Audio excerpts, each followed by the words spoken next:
রাজধানীর মিরপুর 2-এ বিএভিএস ম্যাটারনিটি হাসপাতালে কর্মবিরতি পালন করছে স্টাফরা। সেখানে রয়েছেন আমার সহকর্মী তাজনুল ইসলাম। সেখানকার পরিস্থিতি তার মাধ্যমে জানার চেষ্টা করব। তাজনুল, কর্মবিরতির কারণ কি এবং কি দাবি তাদের, কি বলছেন তারা? রোগী ভোগান্তির বিষয়ে জানাবেন।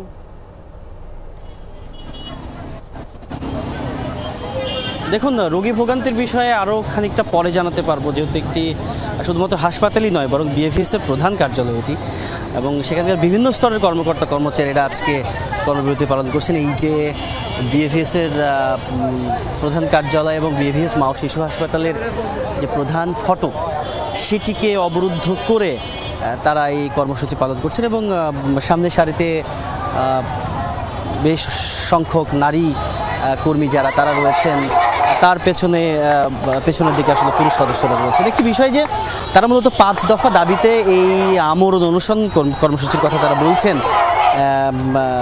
তারা বলছেন যে দীর্ঘদিন ধরে তারা আন্দোলন করছেন, তবে এখন পর্যন্ত এই যে তাদের যে দাবির বিষয়ে কোনো রকম ইতিবাচক কোনো সাড়া না পাওয়ার প্রেক্ষিতে তারা এই আমরণ অনুসরণের মতো কর্মসূচির ঘোষণা দিয়েছেন। তবে খুব আলাদা করে যদি কারণগুলো বলতে চাই তাহলে দুটো বিষয়কে মূলত তারা সামনে রেখেছেন। এক হচ্ছে এই বিএভিএস যেই কার্যালয়, সেখানকার একজন সাময়িক বরখাস্ত হওয়া উপপরিচালকের নাম নজরুল ইসলাম তার নাম, এবং তাকে যে সাময়িকভাবে বরখাস্ত করা হয়েছে এই সিদ্ধান্তের প্রতিবাদ জানিয়েছেন তারা বলছেন যে এই দুর্নীতির অভিযোগে অভিযুক্ত নজরুল ইসলাম, তাকে কেন অস্থায়ী বহিষ্কার করা হচ্ছে বা সাময়িক বহিষ্কার করা হচ্ছে সেটি তাদের আপত্তির জায়গা। তাকে স্থায়ীভাবে বহিষ্কারের দাবি জানিয়েছেন তারা।